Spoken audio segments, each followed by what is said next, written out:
This vivacious Asian baseball society has produced some of the best players to appear in the majors from 1994 onwards, and in 2022, they have been churning out talent lighting up North America. In this video, we will discuss the top 10 Koreans to play in the MLB. Number 10. Kym Hyun Soo. Yun Soo played for the Doosan Bears in the KBO. He went undrafted in the 2006 draft, but was picked up by the club and played for the reserve team that season. In the 2007 season, he finished runner-up for Rookie of the Year. Then in 2008-2009, he won the batting title with a .357 average with 168 hits in 08 and 104 RBIs in 09. Soo showed he could flash the leather as a 4-time Gold Glove winner. In 2015, Kim finally moved stateside by signing a 2-year, $7 million contract with the Baltimore Orioles. Kim's move turned into controversy because he struggled in spring training and refused a minor league assignment, which led him to getting booed. Kim goes back and has room, and somebody threw something out of the stands. There's a bottle of water someone threw. Kim made an impact in his first month in limited action, hitting 9 for 15. Soo hit his first Major League career home run on May 29th against the Cleveland Indians, breaking a 4-4 tie in the 7th inning. In 2016, Kim recorded a .302 batting average, and in his 78 starts in left field, he posted a 1,000 fielding percentage. That flawless fielding percentage also happened in 2017 in Kim's 33 starts in left. The man was money with his glove. In the 2017 season, Kim saw his role on the team reduced based on the emergence of Trey Mancini, so he was traded to the Phillies to end his contract. Look out for a fun fact that indicates Soo's great personality. Number 9. Dae-ho Lee. Lee was a superstar player in the KBO because in 2006 and in 2010 seasons, Lee won the batting triple crown in the league for the highest average, most home runs, and RBI. On August 14, 2010, Lee set a world record by hitting a home run in his 9th straight game, breaking a tie in worldwide professional baseball with Ken Griffey Jr. in 1993 and Don Mattingly in 1987, and Dale Long in 1956. Lee is one of 16 players in KBO history with at least 2,000 hits in the league, with his 2,142 hits ranking 9th all-time. Lee is 4th all-time with 1,380 RBI and is 3rd with 364 homers. In February 2016, Lee signed with the Seattle Mariners, and there were some standout moments, including a pinch-hit walk-off home run to beat the Texas Rangers. Deep the other way, a 3-run blast. That makes it 6-2 Seattle. It was the first rookie pinch-hit walk-off in Mariners history. On May 4th, 2016, Lee hit 2 home runs and a 9-8 victory over the Oakland Athletics. Unfortunately, Lee returned to the KBO after his one season in the MLB, affecting his position on this list. Number 8. Hee-seop Choi. Choi signed with the Cubs in 1999, spent 4 seasons in the minor league system, and was considered one of the organization's top prospects. In 2003, Choi played 80 games, hitting .218 with 8 home runs and 28 RBI. Unfortunately, Choi was the opening day starter for the Cubs, but suffered a concussion following a collision with teammate pitcher Kerry Wood on June 7, 2003. After the catcher couldn't make the play, now Wood gets in the way of Choi, but the way I saw it, it was when Choi came down and the head going back and falling back. A whiplash effect right there. Choi landed on the disabled list and never reclaimed his starting spot. After the 2003 season, he was traded to the Florida Marlins for Derek Lee. Choi's tenure with the Marlins was short-lived, but it was memorable. On opening day, the slugger belted a 3-run home run in the Marlins' 4-3 win over the Montreal Expos at Pro Player Stadium. 4 days later, 2 more homers against the Phillies gave him 3 blasts in his first 5 games. When he came to bat, he was often greeted by the crowd yelling, "Hee-seop Choi! Hee-seop Choi!" Sadly, Choi was later traded mid-season to the Dodgers, but was a cult hero for the franchise. In 2005, things got better for Choo during a weekend series against the Minnesota Twins from June 10th to 12th, when he accomplished the rare feat of 6 home runs in a 3-game series. Soo ended his career with 40 home runs and 120 RBIs before he returned to play in the KBO before his retirement in 2013. Number 7. Jung Ho Kang. Kong was an elite hitter in the KBO as a 5-time league All-Star and a 4-time KBO League Golden Glove. On January 16, 2015, Kong was signed to a 4-year, $11 million contract with the Pittsburgh Pirates, with a club option for a 5th year. Kong became the first KBO position player, non-pitcher, to be developed entirely within the Korean system to jump to the major leagues. On May 9, 2015, during a 7-5 win against the Cardinals, Kong also made history with his involvement in the first 4-5-4 triple play in MLB history. Kong's season was rocked in September when Chris Coughlin attempted to break up the double play aggressively by sliding into him, fracturing his leg and tearing his MCL.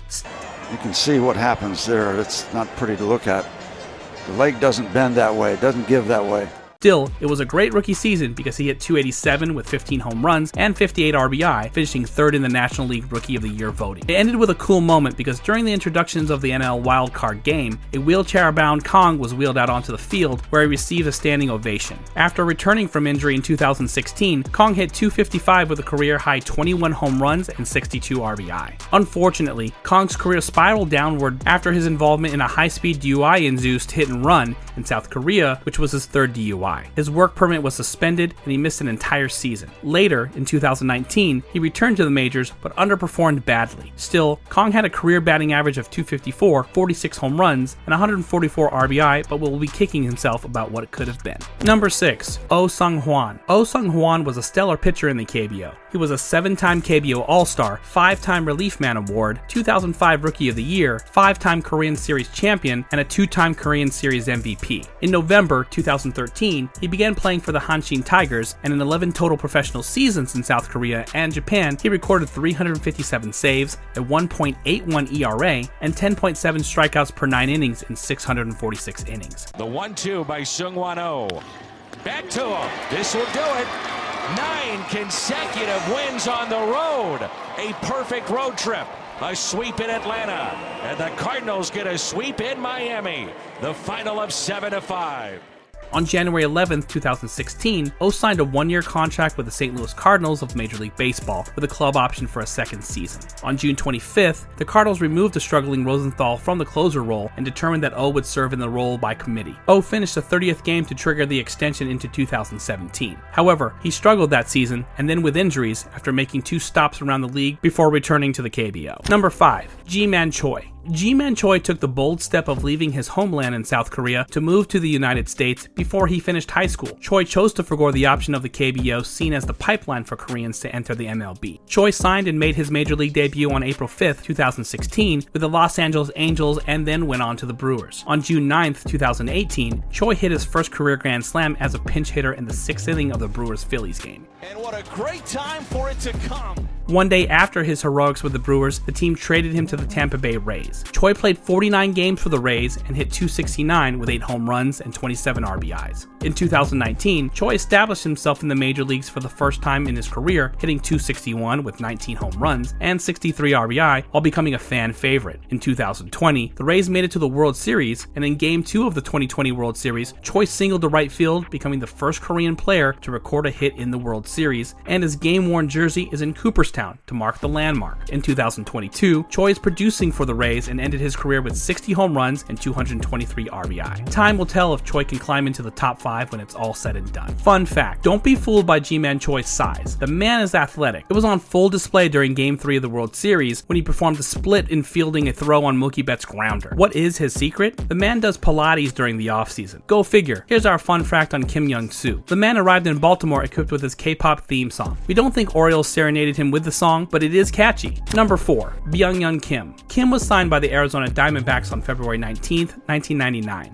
The franchise highly rated Kim's ability to strike out batters and caught the attention of the Diamondbacks coaching staff. At 20 years old, he was the youngest player in MLB to debut on May 29th at Shea Stadium. In 2001, Kim was named the closer after the team lost Matt Manti to injury for the remainder of the season. Kim responded with 19 saves, a 2.94 ERA, and 113 strikeouts in 98 innings. Kim was thrown into a tough situation in the postseason. He performed well in the NLDS, but faltered in the World Series, blowing 2 saves. Despite the bad results, Kim won the ring after the Diamondbacks won in 7 games, becoming the first Korean to make and win a title. In 2002, Kim set a single-season franchise record of 36 saves, finishing with an 8-3 record, 92 strikeouts, and a career-best 2.04 ERA in a team-high 72 appearances. In May, he achieved an incredible feat by becoming the 32nd pitcher overall to pitch an immaculate inning. After a Manti return, Kim struggled and was traded to the Red Sox. He earned a World Series ring in 2004 as the team won its first championship in 86 years.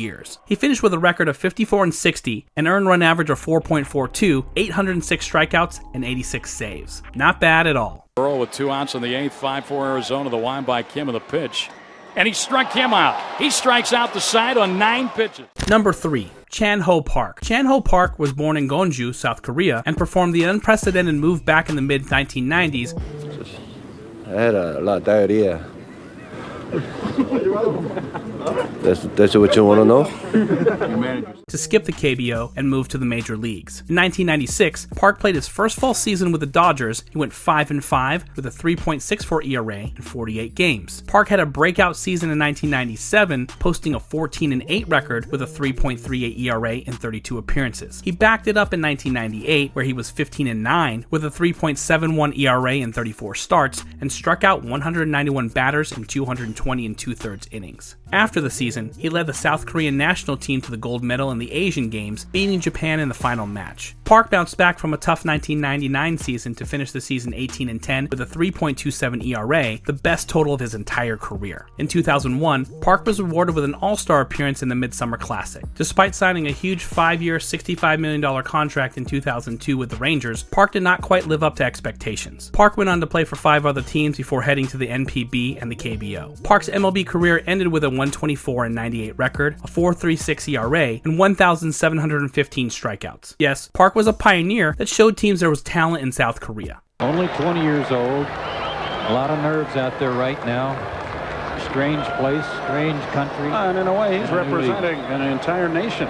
Number 2, Hyun-Jin Ryu. Hyun-Jin Ryu was a super stud in the KBO for the Hanwha Eagles. His accolades are tremendous, earning the Korean Pitching Triple Crown, MVP, and Rookie of the Year in 2006. He is a 7-time KBO All-Star and a 2-time Gold Glove winner. On December 9th, he was signed to a 6-year, $36 million deal that included an option to opt out after the 5th year if certain performance benchmarks were reached. Ryu made his major league debut in a start against the San Francisco Giants on April 2nd, 2013. Ryu picked up his first major league win on April 7th over the Pittsburgh Pirates and finished the year with a 14-8 record with a 3.0 ERA. On October 6, 2013, Ryu became the first South Korean to be a starting pitcher in the Major League Baseball postseason game. After a 14-7 record in 2014, Ryu struggled with injury between 2015 and 2017. Ryu made 15 starts with the team, going 7-3 with a 1.97 ERA, posting 85 strikeouts and 15 walks. On October 24, 2018, Ryu became the first Korean pitcher to start in a World Series game when he started in Game 2 of the series at Fenway Park in Boston. However, the Dodgers lost the series. He finished the regular season with a record of 14-5, an ML season leading ERA of 2.32, and the lowest walks per 9 innings ratio of 1.183. Ryu signed a massive 4-year deal worth $80 million in the offseason, but has struggled to live in Canada. Yet, at a 73-45 record and an ERA of 3.27 with nearly 900 strikeouts, make him number 2 on this list. Number 1, Shin-Soo Choo. The prize of South Korea is number 1. Choo made his major league debut with the Seattle Mariners on April 21st, 2005, but spent most of the 2005 season and the first half of the 2006 season in the minor leagues due to a .087 batting average. He was then traded to the Cleveland Indians. In the 2008 season, Choo was called up on May 31st, and he finished the season after 317 at-bats with a .309 batting average, 98 hits, 14 home runs, and 66 RBI. His hit and RBI totals were also a new record by a South Korean-born player in the MLB. On October 3rd, 2009, Choo hit his 20th homer off of Paul Bird of the Boston Red Sox, thus joining the 2020 club. He is the first Asian to accomplish this feat in the major leagues. On August 27th, in a game against the St. Louis Cardinals, Choo hit his 100th career home run. On July 21st, 2015, Choo hit for the cycle against the Colorado Rockies at Coors Field. With 176 career home runs, Choo surpassed Hideki Matsui for the most career home runs by a player born in Asia. Choo also set a club record for reaching base in 47 consecutive games. In 2021, Choo moved to the SSG Landers, yet Choo had a batting average of .275, 1,671 hits, 218 home runs, and RBIs of 782. Yes, his brilliance makes him number 1 on the list. What do you think about the 10 best Koreans to ever play in the MLB? Who would you take in and out of this list? Let me know in the comments.